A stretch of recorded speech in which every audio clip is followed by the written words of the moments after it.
ทักษ์รักษาคุ้มครองบ้านจองสถานรับที่นี่วันนี้คุณพ่อเกษมใจทองศรีหรือพ่ออ้ายสิ้นบุญไปเมื่อวานนะครับมันชื่อนะครับ16 ธันวาคมจากไปโดยโลกฉลาดวันนี้ลูกกตัญญูหลานรู้คุณค่าโดยมีอาจารย์สวัสดิ์โอภาท่านร้อยเอกสมานชัยทองศรีและก็ครัวญาติตั้งบำเพ็ญทักษิณานุปทานแด่คุณพ่อคืนนี้เป็นคืนที่2แล้วนะครับเพื่อน้องหน้าบุญจิตบุญดาวันนี้ได้ฝากพระราชนานิมนต์ท่านพระสงฆ์องค์คณะสวดจากวัดมะขามนะครับวัดที่ทางด้านพระพ่อเกษมใจทองศรีได้ประดามาทำกำจูงานวันนี้ท่านพระเดชพระคุณเจ้าท่านพระครูไปดีกาธราดลนะครับได้เมตตา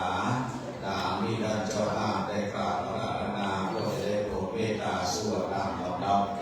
ในเบื้องต้นในด้านพิธีการต่างๆเขาจะได้ประกอบพิธีเราจุดเทียนธูปสักการะพระนาไตรนะครับวันนี้ลูกพร้อม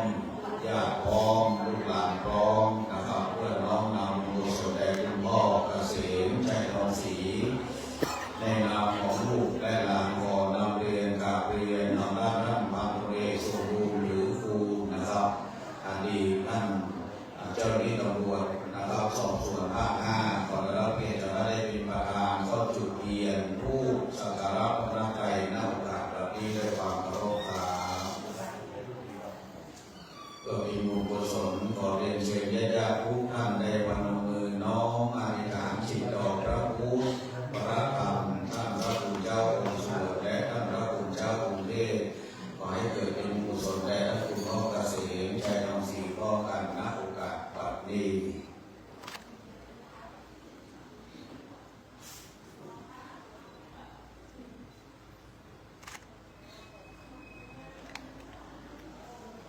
จากที่ท่านพันเรียสมบูรณ์หรือคุณได้จุดธูปเทียนสีเรียบร้อยนำเรียนท่านเองมาขั้นการเรียนขันตั้งสวดเป็นนานศีลเป็นขันตั้งสวดด้านท่านโอเคขันตั้งสวดนะครับสาธุขอบคุณท่านเชิญท่านที่เราลองเลยณโอกาสต่อไปท่านมกนายกพิจารณาจะได้นำประกอบพิธีตามลำดับณโอกาสแบบนี้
สีรานิยา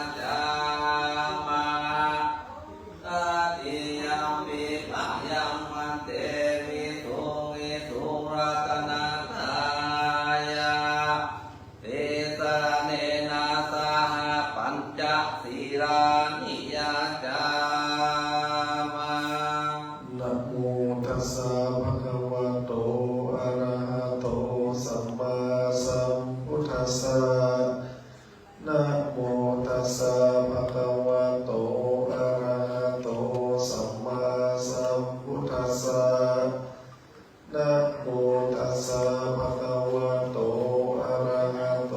สัมมาสัมพุทธัสสะ นะโมตัสสะภะคะวะโตอะระหะโตสัมมาสัมพุทธัสสะนะโมตัสสะภะคะวะโตอะระหะโตสัมมาสัมพุทธัสสะนะโมตัสสะภะคะวะโต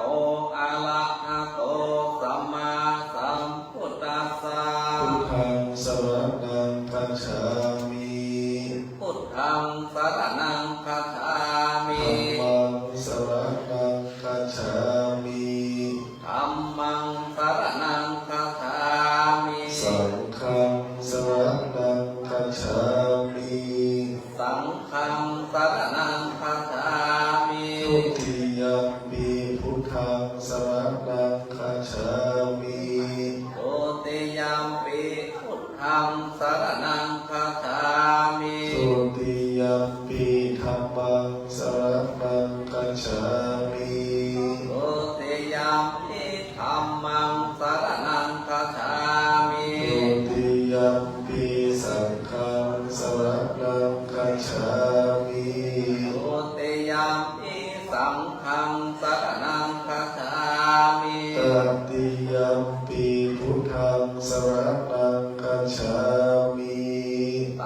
ติยัมปิพุทธังสรณังคัจฉามิ ตติยัมปิธัมมังสรณังคัจฉามิ ตติยัมปิธัมมังสรณังคัจฉามิ ตติยัมปิสังฆังสรณังคัจฉามิ ตติยัมปิสังฆังสรณังคัจฉามิ ปานาติปาตาเวระมณีสิกขาปะทังสัมมาทิยามิ ปานาติปาตาเวระมณีสิกขาปะทังสัมมาทิยามิ อทินนาทานาเวระมณีสิกขาปะทังสัมมาทิยามิ อะทินนาทานาเวระมณีสิกขาปะทังสัมมาทิยามิ กาเมสุมิจฉาจาราเวระมณีสิกขาปะทังสัมมาทิยามิ กาเมสุมิสาจาราเวระมณีสิกขาปะทังสัมมาทิยามิ มุสาวาทาเวระมณีสิกขาปะทังสัมมาทิยามิ มุสาวาตาเวระมณีสิกขาปะทังสัมมาทิยามิ สุราเมรยะกัจจปมาทฐานาเวระมณีสิกขาปะทังสัมมา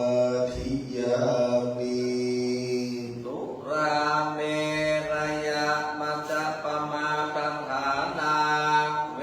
ระมณีสิกขาปะทังสัมมาทิยามิ อิมานิปัญจสิกขาปทานิสีเรนะสุขติยันติสีเรนะโภ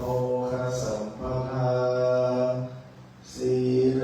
นะนิพุติยันติตัสสมาสีรังวิโสทะเย อ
ปากานาวิปากาธรรมะธรรมาอุปาทินุปาทานิยาอนุปาทินุปาทานิยาธรรมาอนุปาทินานุปาทานิยาสังคิเรนะสังคิเรสิกาธรรมาสังคิเรนะสังคิเรสิกาธรรมาสังนาสังคิเรสิกาธรรมาสวิตากาสวิจาราธรรมาวิตากาวิจาราธรรมาวิตากาวิจาราธรรมาปิติสหคตาธรรมาสุขคตาธรรมาอุเบกขาสหคตาธรรมาตัสสะเนนะปะหะตาปะธัมมาภาวนา ยาปะหะตาปะธัมมาเนวะทัสสะเนนะนะภาวนา ยาตาปะธัมมาทัสสะเนนะปะหะตาปะหิทุกขาธัมมาภาวนา ยาตาปะหิทุกขาธัมมาเนวะทัสสะเนนะนะภาวนา ยาตาปะหิทุกขาธัมมาอาจายคามิโนธัมมาอาปัจจายโนธัมมาเนวัจจายคามิโนนาปัจจายคามิโนธัมมาเสขาอาเสขาธัมมาเนวะเสขานาเสขาธัมมาปาริตาธัมมาตาธัมมาอัปปมานาธัมมาปาริตารัมมานาธัมมามหังคตารัมมานาอัปปมานารัมมานาธัมมาหินาธัมมามัชฌิมาธัมมาปานิตามิจจตานิยตาธัมมาสัมมาตานิยตาธัมมาอานิยตาธัมมามาคาธัมมามาคาเหตุกาธัมมามาคาติปาติโนธัมมาอุปนาธัมมาอนุธัมมาอุปาทิโนธัมมาอาติตาธัมมาอนาคตาธัมมาปัจจุปันมาอาติตานามานาธัมมาอนาคตารัมมานาธัมมาปัจจุปันนารัมมานาอาจตาธัมมาปาหิตาธัมมาอาจตาปาหิตาธัมมาอาจตารัมมานาปาหิตารัมมานาธัมมาอาจตาปาหิตาสันนิทัสสนาสัมปติขาธัมมาอานิทัสสนาสัมปติธัมมาอานิทัสสนาปฏิขาธัมมาสัพพัจจยธัมมาสัพพัจจยสังฆตาธัมมา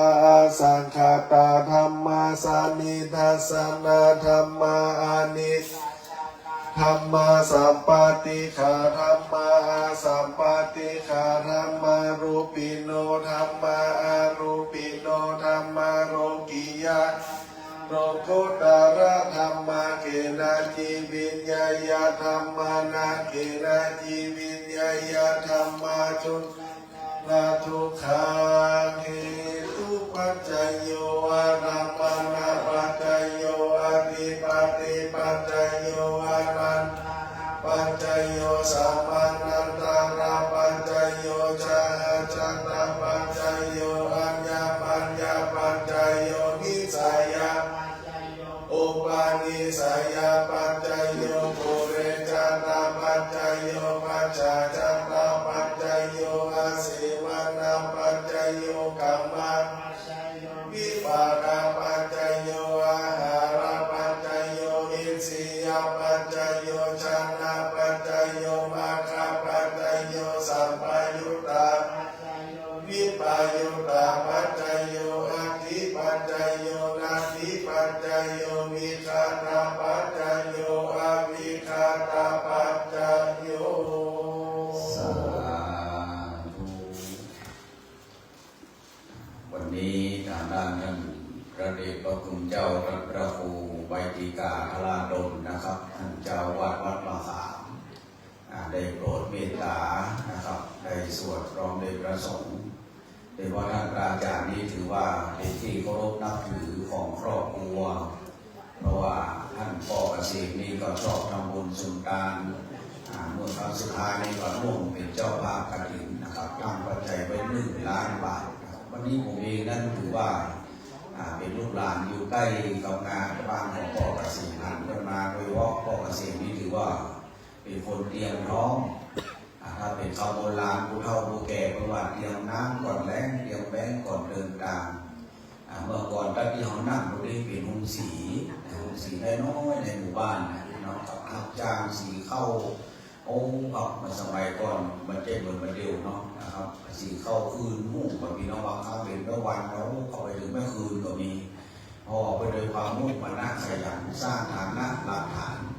ไปอยู่กับแม่คุยเกี้ยวนี่ก็ถือว่าเป็นคนทุกข์คนยากคนจนแต่เราอาศัยที่ใกล้พวกเราอยู่ใกล้ๆเนี่ยพ่อแม่เราอยู่ใกล้เนี่ยเพราะว่าฉะนั้นวันนี้เป็นบุญพ่อเกษตรเตรียมและเตรียมน้ำก่อนแล้งเตรียมแบงก่อนเดินทางสลายนี้ท่านได้สร้างหรือว่าได้สร้างแล้วมันเหลืออันนี้ถ้าคุณบอกมีนะผมจัดให้บนสลาเนี่ยซื้อมาไว้เตรียมม้อแบบนี้เนาะบางที่วันที่ผ่านมาก่อนจะตายเนี่ยอาการคุณเจริญเรื่องคำหรือสลาโรยเนี่ยเพิ่มเป็นคนฮับในการมีร่องมีประสาทแต่เขาบอกว่าโรยเขาแบ่งการสัญจรไว้บางร่องกำเนิดนะแต่โดยเขาว่าโอ้ปัจจัยได้พ่อเข้า10 บาทของรถนั้นสั่งเปิดโอ้พี่น้องพอแล้ววันนั้นเอามาบอกโอ้ก็คือมาอย่างไรนี่ครับพี่น้องครับก็ได้สิ้นบุญไปพี่น้องได้ใส่ไปแล้วก็เอาไปถวายการไว้ก็วัดสัมมเดชคนละเนาะอันนี้ก็อัศจรรย์ตั้งโรงศพของทางด้านท่านคุณพ่อเกษมนะครับใจดองสีสั่งไว้หมดสั่งลูกสาวไปสั่งลูกบ่าวให้พ่อตายเอาสุดท้ายแล้วจะมาเลิกเหี้ยไหลใครย้อยขอใส่ร่องอย่างนี้ดีหน่อยการร่องดำอะไร50,000พี่น้องข้าวภาษาเนี่ยพี่น้องข้าวภาษานี่ดึงร่องดึงภาษานี่มันก็เป็นแสนมันอาจจะแม่นกว่าวิถีพูนะครับพอนะบาปควายจะมาเลิกเนาะเอาอยู่ได้ก็ได้บารมีเมื่อสุดท้ายของตาที่พ่อเขาไปเต็มที่ในลูกเลิกแบบนี้ได้เวลาลูกกตัญญูถึง2 ท่านและก็หลานญาติเจ้าของนำเรียนท่านนำดอกไปนี้เข้านอกน้อมอันดับแรกนะครับเราจะถวายกันพระเจ้าประธรรมก่อนนะครับขออนุญาตนำเรียนเชิญมาด้านบุญช่วยเอารินบุญช่วยครับเข้านอกน้อมถวายกันพระเจ้าบุญช่วยกันพระเจ้าไปซื้อไปเลยทั้งงานเป็นว่าถวายกันพระเจ้าเนี่ยนี่ก็ที่บอกคนใจบุญสุนทานเทถวายยกเข้าไปยกสามารถยกเข้าไปได้เองยกเอามายกเอาโอ้ขอสาธุบุญช่วยเอาน้ำยาที่หน้าที่เก่าเป็นหน้าที่เดิมเป็นหน้าเก้าอี้มันจะบอกนะต่อไปขอนำเรียนคุณพิมโมทานี่ก็เศรษฐีนะเนาะเศรษฐีบ้านน้องที่กองน้ำเป็นกระเป๋าน้ำสื่อสัก30,000 หมื่นไม้ปลาลุ่มหลายล้านเนี่ยถวายท่านพระคุณเจ้าท่านพระครูองค์สวดรูปที่1อันนี้ก็ญาติเดียวกันแต่มีปัญหานะซึ่งระดับพระเจ้าแต่ปัญหาป้ายด่างเวลาแก่มันแน่นอนนี่ใส่ใจแน่ๆต่อไปคุณแม่กุไลมนดีแม่กุไลก็ถวายพระคุณเจ้าส่วนรูปที่2ไม่ไรก็โตกันข้ามในบ้านดูกันข้ามเลยก็ถือว่าเป็นญาติด้วยกันมีอย่างก็คือท่านพี่น้องคนใกล้กันบางทีหาหน้ากันก็เป็นผู้มาช่วยก็เป็นผู้สนรับถวายพระคุณเจ้ารูปที่2หลายๆก็ยืนแล้วนะผู้เขาญาตินะไม่ใช่ญาติเลยบางคนนี่นั่งใช้งานต่อรูปไม่ต้อง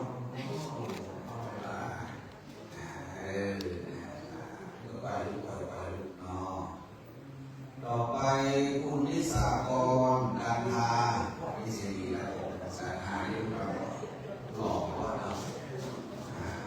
คุณนิสากรการพาหาเรื่องอย่างหาเรื่องก่อนในวันที่น้องคนนะครับเราไหว้พระคุณเจ้าส่วนลูกที่สามลูกที่สามลูกที่สา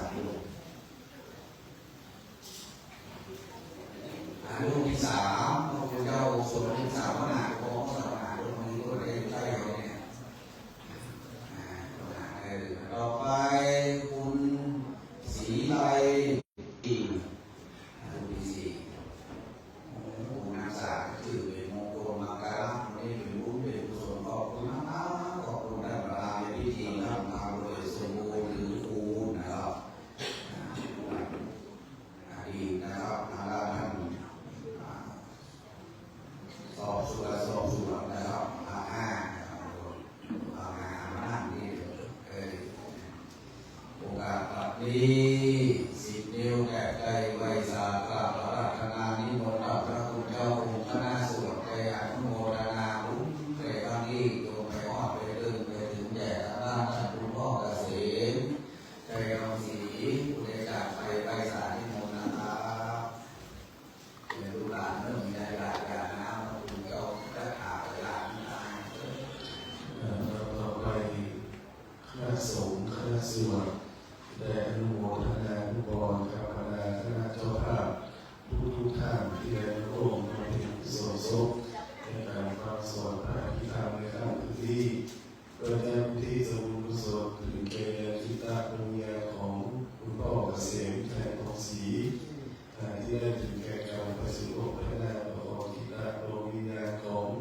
นะก็ระลึกถึงคุณงามความดีของทางด้านและพ่อเกษตรหรือผู้อ้ายเนาะก็นั่นคือสร้างเสียสละเวลานะครับวันนี้ก็เลยได้เมตตานะครับได้เสียเวลาเราไปคณะลูกนะครับทั้งสองท่านและสองครอบครัวก็ยังได้นิมนต์จากอาจารย์เจริญธรรมรัตโตเจ้าคณะวัดท่าลุ่มองค์เทพนะครับอันนี้ก็สีเดียวกราบพระราชนานิมนต์ท่านอาจารย์องค์เทพเป็นทางขึ้นในสุดแดนน้องมาที่น้องเราไปแยกเอาไม้ทุกทีครับไม้ของไม้คณะสงฆ์ของเจ้าไปยักษ์ว่า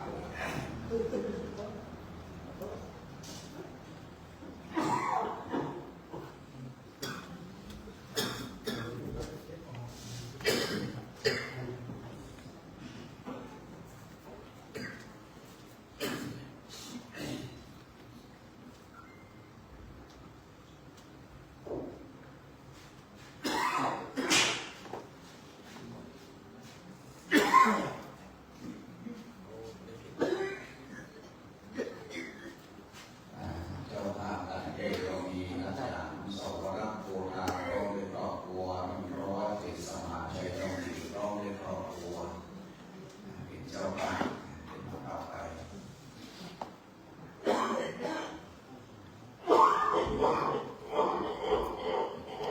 คนอ่านเตรียมเรียนเส้นมันกันเลยจะได้ยุดเทียนแค่หมดเตรียมพร้อมในการเขายุดเทียนทำการต่อไป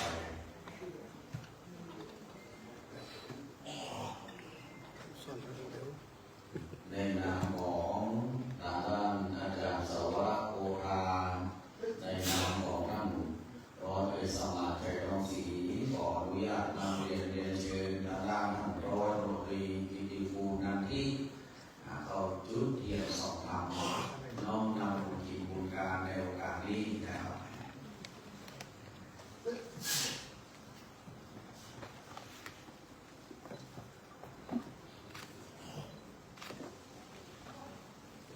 เชิญลูกหลานในญาติลงมือเนื้อลงมือจากการเทศน์บุญต่อพ่อเกษมขอบคุณทางด้านร้อยตำรวจตรีกิติภูมินันทิ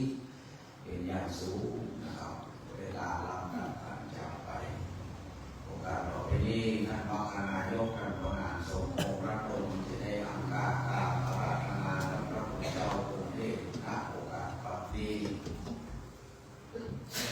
ตาโลยันเตมหาวิโลมุนีลาลัสสะธัมมังธัมมังมุตตะมังธัมมะเต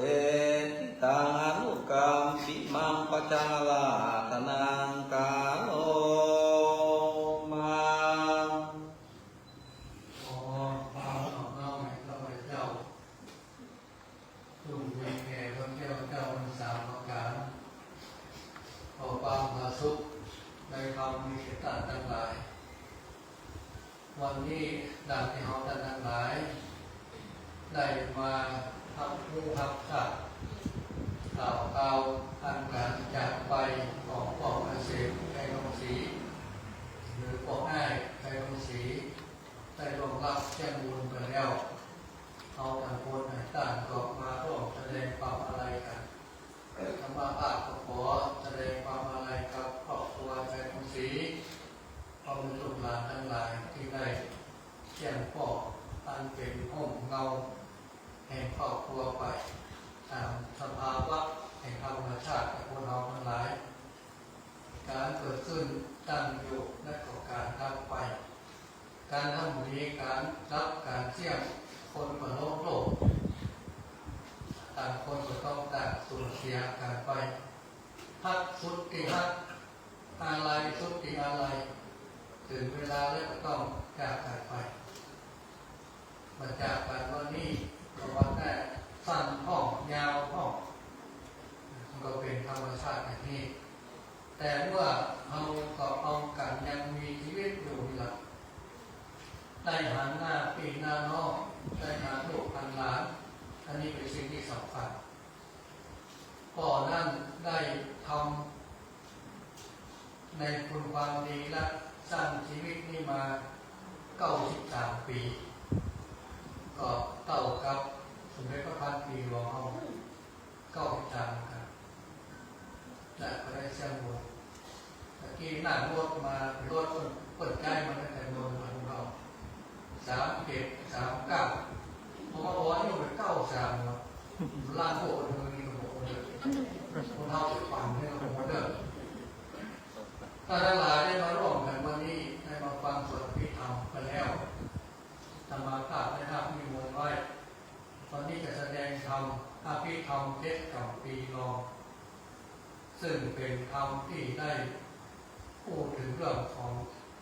การในสังขารเราทั้งหลายคนเรานั้นอาศัยธาตุสี่ดินน้ำไฟลมอาศัยเป็นขันธ์ทั้งห้ารูปเวทนาสัญญาสังขารวิญญาณเกิดขึ้นตั้งมาสิ่งเหล่านี้เกิดมาจากไหนในธรรมเพิ่นบอกว่าเกิดมาจากคุณพ่อคุณแม่สั่งลองเข้ามาแล้วก็เอาอภิธรรมทั้งหลายนะเทศกับปีที่ประสวดปฏิทินนี้อันมีสังคีนีเป็นต้นเป็นตัวย่อเนี่ยได้ขยายในเรื่องความต่อไปเป็นธรรมเก่าโบราณบางคนก็อาจจะเคยได้ยินแล้วบางคนยังไม่เคยได้ยินก็แม่พระสงฆ์สามเณรบางลูกบางตัวบางตัวก็ยังไม่เคยมาเทศน์สักคำเกิดก็มียิ่งเน้นยุคใหม่นี่ก็ยังไม่ได้อ่านสักคำเป็นการได้บอกคือการเกิดขึ้นของคนเราแต่ละอย่างในร่างกายของนั้นอาการ32นั้นเกิดจากมาอย่างเกิดจากอักขระตัวใดพยัญชนะตัวใดเมื่อมีแจ้งในธรรมนี้ประเด็นเทศนาเรื่องแก่ท่านทั้งหลายได้ทำความเข้าใจนึกถึงคุณพ่อคุณแม่คุณธรรมประสงค์ดังในธรรมคุณว่าไว้อย่างนั้นเพื่อเป็นการที่จะได้ฉลองท่านทั้งหลายเราจะเป็นผู้ที่บุญแก่พวกเกษตรใจทองสีผู้ลงรับแล้วเป็นผู้เฒ่าผู้แก่เหมาะสมเบิกวันกับการแสดงธรรมเทศนาแบบขึ้นมาอย่างนี้ในวันต่อไปอาจจะมีการแสดงธรรมแบบปฏิภาณได้ผู้เทศนากับท่านทั้งหลายแต่ละวันแต่ละคืนไปวันนี้ก็จะได้แสดงธรรมไปตามลำดับพอสมควรแก่เวลาท่านทั้งหลายวันนี้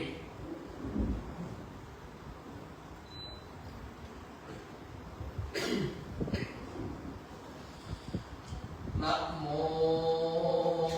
ตัสสะภะคะวะโตอะระหะโตสัมมาสัมพุทธัสสะกุศลธัมมะอะกุศลธัมมะอภัยกตาธัมมะกตเวธัมมะกุศลยัสสะวิงสะมะเน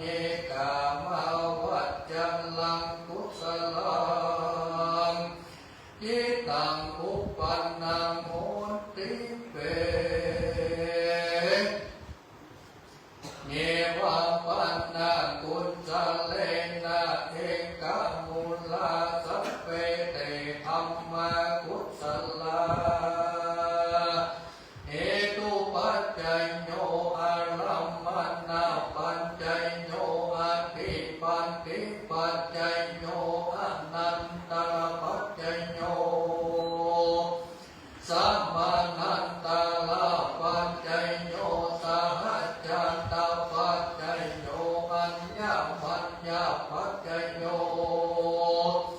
นิสัยญาปัจจัยโยอุปาณิสัยญาปัจจัยโยปุเรชาตาปัจจัยโยปัจจาจตปัจจัยโยอาเสวนาปัจจัยโยกัมมาปัจจัยโยวิภากปัจจัยโยอาหารปัจจัยโยอินทรียปัจจัยโย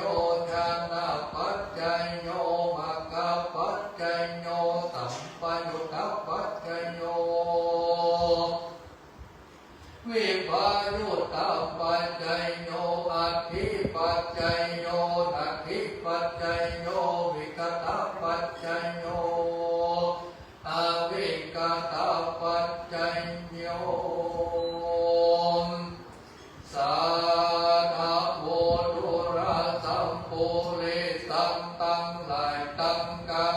ยิ่งใจ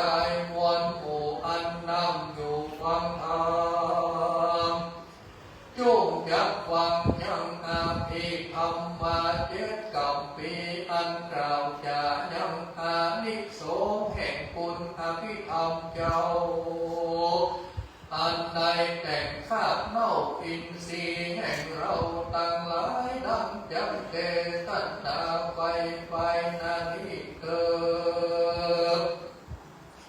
สังวิทาปุกกัญญปัจเจ็ดตัวนี้หากมาแต่งสร้างตัวเราสังคือได้อภิธรรมมาสังกินนีวิตัวนี้คือได้อภิธรรมวิพังกะหาคือหากในอภิธรรมมาวัคถาวัตถุปุกคือว่าในอภิธรรมปุกลปัญจติก็คือได้อภิธรรมากถาวัตถุยะคือได้อภิธรรมายมกะปะคือได้อภิธรรมามหาปัฏฐานและนามนุษย์สามว่าคนเราตั้งหลายยามเมื่อจับเอามาปฏิสนธิกำเนิดมานานสังตัวนี้คือได้อภิธรรมมาสังกินนีลองเอายังจิตตวิญญาณแห่งสัตว์ปุกกละนั้นมาพบพ้องไว้33แล้วจิ้งนำเข้าสู่ดุกวังกำขวาแห่งพ่อตนแล้วตั้งอยู่ในท้องพ่อตนได้7 วันทิ้งออกมาจากวังดุกข้างแห่งกำซ้ายย้ายมาเข้าสู่ขมอบแม่แห่งตนแล้วเข้าตั้งอยู่ในท้องแม่หันแลวิคือวิภังกักนั้นมาเกี่ยวลำมือเป็นต่อมน้ำใสเหมือนดังน้ำมันงาอันติดอยู่อ่างทลายใน7 วันทาคือทาตุกกถานั้นมาเกี่ยวคือกระทั่งเป็นดังน้ำตอนทัดที่อันกระแลมคืนใน7 วันปุกคือพระปุกลาปัญญตินั้นก็มาเที่ยวลองแหงเป็ดต่อมเลือดอยู่ใน7 วันก็คือคาถาวัตถุนั้นมาเที่ยวลองกัดดำเป็นก้อนเลือดได้7 วันแล้วยะคือยะมักกะมาเที่ยวกระทั่งเป็นแต่งคืนนาเป็นกินได้เป็นทิพย์ได้7 วันปักคือมหาปัฏฐานนั้นมาเที่ยวลองเองแล้วตกแต่งคือเป็นสาขาแม่แห่งตามดังสัตตาผลลัพธ์วิมาลาใส่ไว้ว่าได้สลัก8 ตัวมีนักเป็นต้นโพเป็นที่สุดในละมุ3 ตัวนั้นคือว่านะมาแต่งคือเป็นหัวเข่าอีมาแต่งคือเป็นสันเดียวปุ๊มาแต่งคือเป็นคอคือผู้เขียนก็ได้ไว้ตั้งนาฟ้าแม่นั่นแหละตัวที่ข้าตัวมาแต่งมาแต่งคือเป็นแข้งขวาอีมาแต่งคือเป็นแข้งซ้ายโอมาแต่งเป็นแขนขวาเอมาแต่งเป็นแขนซ้ายโอมาแต่งคือเป็นลำตัวตั้งวันแรกอีอูเอโอแม่ตัวนี้คือหากมาได้นะโมพุทธายะนะคืออาโปธาตุ12โมคือปัฏฐวีธาตุ21ปุคือวัตเถโยธาตุ6ธาคือวาโยธาตุ7โหธายะคืออากาศรองรับเอาธาตุทั้ง4นั่นแหละกะแต่งคือเป็นเกศาผมกะแต่งคือเป็นโลมาขนกะมาแต่งคือเป็นเล็บตีนเล็บมือกะมาแต่งคือ คือเป็นตั้งตาเขียวงามาแต่งคือเป็นนักโยนังจักมาแต่งเป็นมังสังกิเนื้อชักมาแต่งคือเป็นนักหารูปเองจักมาแต่งคือเป็นอัฐิกาลูชักมาแต่งคือเป็นอัฐิมิจฉาเยื่อในกระดูกยักมาแต่งคือเป็นปักกันปักแก้วละตัดมาแต่งคือเป็นทัตยังหัวใจละทัดแต่งคือเป็นยักษ์กันลังตับดักมาแต่งคือเป็นกิโลปักกันเจียกินจินละทัดมาแต่งคือเป็นพิหากังม้ามละนักมาแต่งคือเป็นพับพันสังปอดตัดมาแต่งคือเป็นอันตังไส้อ่อนทัดมาแต่งคือเป็นอันตักกุนังไส้ใหญ่ตัดมาแต่งคือเป็นพุทธอิยังโคมตัดมาแต่งคือเป็นกาลิสามุขีนามาแต่งเป็นปิตังน้ำดีพักมาแต่งเป็นอันสะเลพักมาแต่งคือเป็นพุทโธน้ำหนองพักมาแต่งคือเป็นโลหิตตังเลือดพักมาแต่งคือเป็นเสตูคือว่าเนื้อไข่มาแต่งคือเป็นเมโตหมู่มันยักมาแต่งคือเป็นอันสุน้ำตาพระมาแต่งคือเป็นวาสาน้ำเหลืองละมาแต่งคือเป็นเอโลน้ำลายวัดมาแต่งคือเป็นสิกขานิกาน้ำเมือกสามาแต่งคือเป็นนาสิกาน้ำในข้อนักมาแต่งคือเป็นมุตตังน้ำเน่าละอังมาแต่งคือเป็นมัทธาลุงเกมัทธาลุงกังขอบหัวนั่นแหละอันนี้เป็นรูปปัตธรรมปัตธรรมีธาตุชาวเห็นโกธาเป็นคุณแห่งพิลาตนก็นักมาแต่งคือเป็นน้ำดีปักมาแต่งคือเป็นสเลดพัดแต่งคือเป็นน้ำหนองปักมาแต่งคือเป็นเลือดพัดแต่งคือเป็นเกลือไข่มัดแต่งคือเป็นมันจักมาแต่งเป็นน้ำตาละแต่งคือเป็นน้ำเหลืองละมันแต่งคือเป็นน้ำลายวัดแต่งคือเป็นน้ำเมือกสักมันแต่งคือเป็นน้ำในคอนักแต่งคือเป็นน้ำเน่าอันนี้เป็นน้ำวันธาตุ12โกธาเป็นคุณมันดาให้แม่แลโลกวัดธรรมสาวเอ็ดนามวัดธรรม12ล้อมกันได้13โกธามัทธเกและมัทธลงกันล้อมกันเป็นอันหนึ่งแล้วลวดเป็นอวันติสาการจาก12เป็นลักษณะรูปมันนามโตตัวแห่งคนเท่าตั้งหลายในโลกนี้แลนาเป็นรูปขันธาโมเป็นเมตนาขันโทพุทธเป็นสัญญาขันโทถ้าเป็นสังขารขันโทยักษ์เป็นวิญญาณขันโทลองเป็นขันตั้งห้าเพราะยังแลพระพุทธเจ้าเตตันนางแก่มหาสารีพุทธเจ้าว่าดูลาสารีพุทธอันว่าคนเราตั้งหลายควรคือรู้จักรูปนามแห่งตนแต่แลนั้นว่าอันนี้เป็นธาตุน้ำดินลมไฟ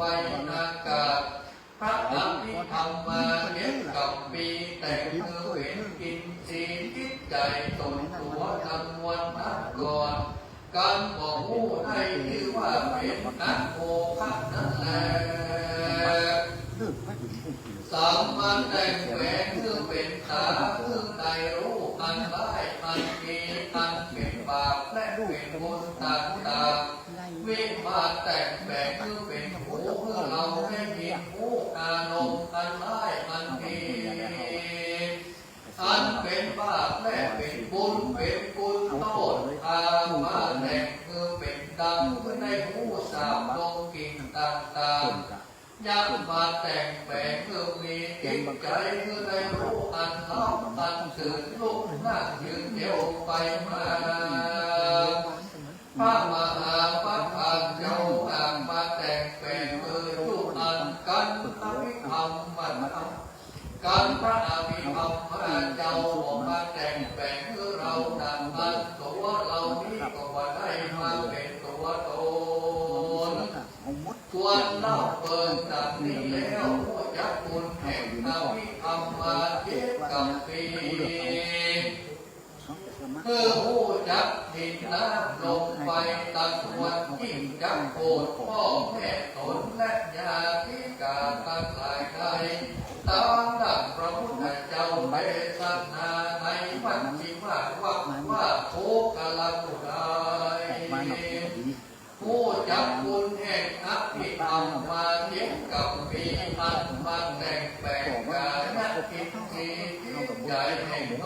นยิ่งใดชื่อว่าผู้จักคุณแห่งพ่อแม่ตนและเหตุดังนั้นโภคละยิ่งใจตั้งหลายตั้งกะหัตแห่งนักบวชเจ้าตั้งหลายจุดยังตั้งใจความแล้วควรทำแห่งเอาใดถ้าลงจำผิวไว้ในมโนวานแห่งโตปฏิบัติไปตามดังในพระพุทธเจ้าเทศนาไว้ทุกอาการก็จะพ้นจากที่ตุกตันควันของญาณแหลงนานะโมพุทธายะนะกาลังสวาตัสสะมาตาคุณนังสัพพะปังวินาสันตุโมกาลังเอกวิกติปิตาคุณนังสัพพะปังวินาสันติพุทธาลังชักมัญญาสัพพุทธคุณนังสัพพะปังวินาสันตุทากาลังอัตถติงสัพธรรมคุณนังสัพพะปังวินาสันตุลากาลังจะกุฏสัพสังฆคุณนังสัพพะปังวินาสันตุนั่นคือได้บุญมาตาตนแม่12โมมาได้คือบุญปิตาตนพ่อ31พุทธมาได้คุณพระพุทธเจ้า56ทาได้คุณพระพุทธเจ้า38จะได้คุณพระสังฆเจ้า14แถมในละ1ว่านักหากได้พระพุทธเจ้ากับผู้สังฆะมาตั้งอยู่ตากำขวาแห่งมนุษย์ทั้งหลายโมได้พระพุทธเจ้าโกนากัมนะมาตั้งอยู่ตากำซ้ายแห่งคนทั้งหลายพุทธมาได้พระพุทธเจ้ากัสสปะมาตั้งอยู่กลางหลังแห่งคนเอาทั้งหลายถ้าคือได้พระพุทธเจ้าตนชื่อว่าโกตมะเจ้าอันมาตั้งอยู่สายสะดือแห่งคนเราทั้งหลายญาตัวนั้นคือได้พระพุทธเจ้าตนชื่อว่าอริยเวทไตรมาตั้งอยู่หน้าผากแห่งคนเราทั้งหลายในโลกนี้แล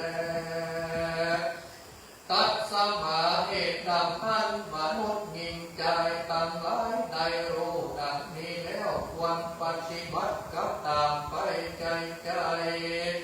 ก็จะได้พ้นจากทุกข์ได้เดินสุขสามประการพออยากจะแลกนา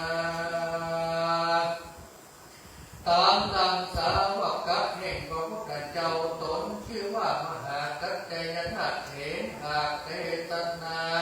อานิสงส์อภิธรรมมา7กับปีในสัทธมวิมาลาดังนี้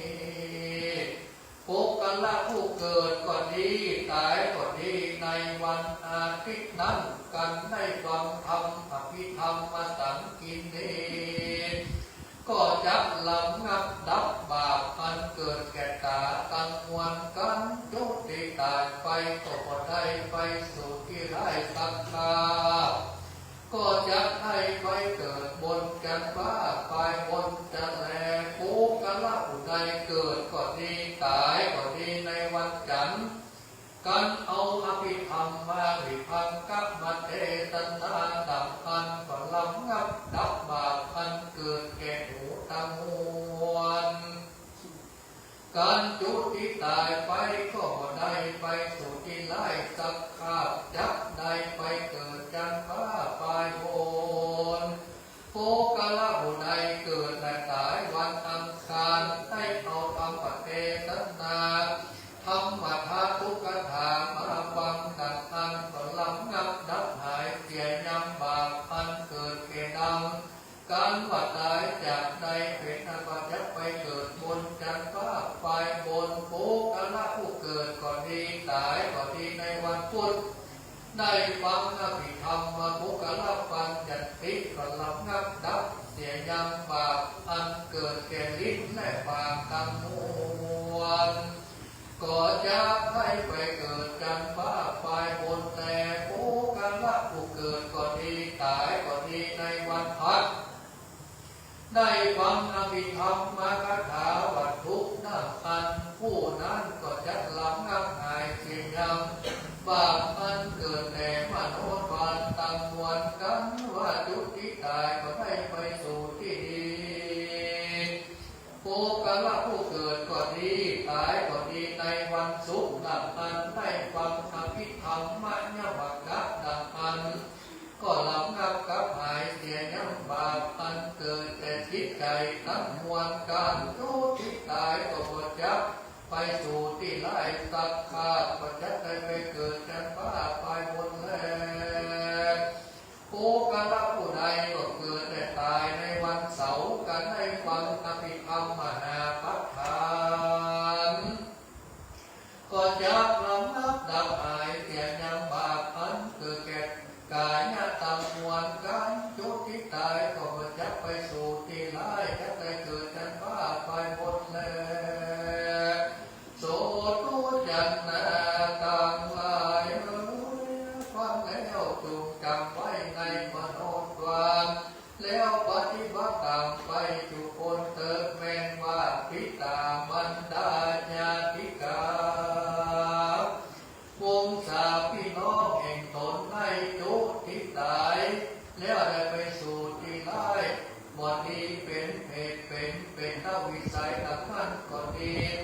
การว่าโภกละภูมิเป็นลูกและหลานได้นิมนต์เอามายังอภิธรรมวันเจ็ดกำปีมาเทศนาดังอันก็เทียนย่อมต้นจากที่ไร่ทุกคนจะเล่นนาอภิธรรมคาถามิทิตากิญญาอันเทศนาญังอภิธรรมเจ้าเจ็ดกำปีลองบังคงทรงเวทเดช สาธุท่านได้ฟังการแสดงมหัศนาจากทางด้านพระคุณเจ้าเรื่องราชชัยวิทย์ธรรมรัตโตพระคุณเจ้าจากวัดนารุ่งวันนี้ขอนำเรียนลูกทั้งสองท่านช่วยกันประคองการเทศน์ท่านอาจารย์สาวรักษ์ท่านร้อยเอกสมานที่เรียนกันทุกคน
ตุดีและอันเจในวันนี้เจ้าโมนสถามาสักขะอุปาทิกาทั้งหลายเจ้าของงานแห่งก็กระเทมไทยทองสียุมุขโคนโคนอันใดกว่าการตกแต่งแข่งทองต้องนำมายังหลักภูบุพาราชาต่อมาไว้ใจอย่าวัตถุการตุจาพระธรรมเจตนาอภิธรรมมาเทศปีลองนี้ได้เกิดเจตนาแล้วการขอหมายเวทคุณกุศลยุคเราเติมยังจิตวิญญาณปอดกระเทมปอดไอใจของสีผู้หลงรักแล้วกระสู่ความอกไปนาขอพระบุญกุศล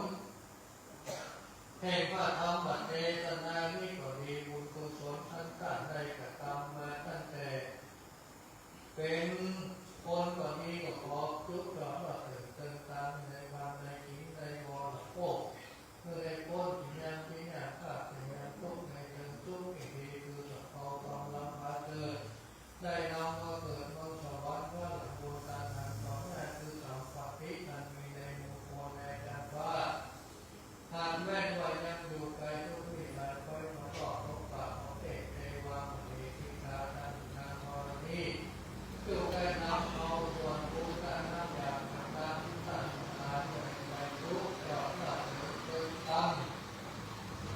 ยังมีดาววิญญาณก็มาเกิดใจของสิ่งในบ้านในจิตในดวงโลกเป็นพระพุทธเจ้า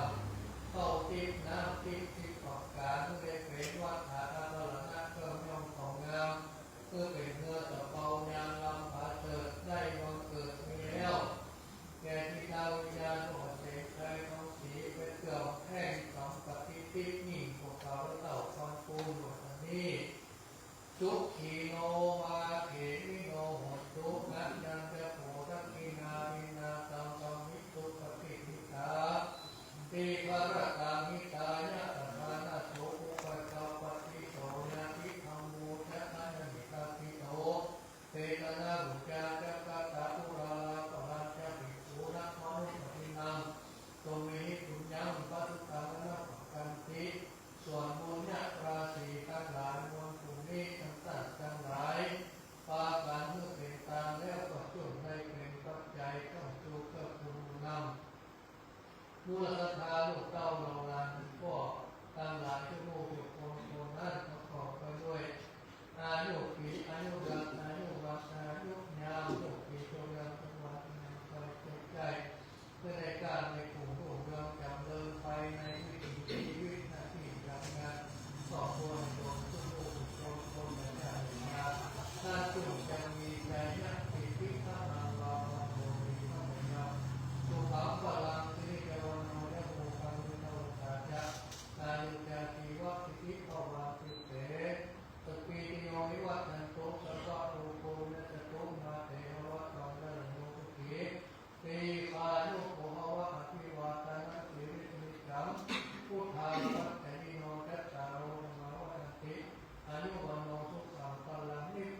สินานุปทา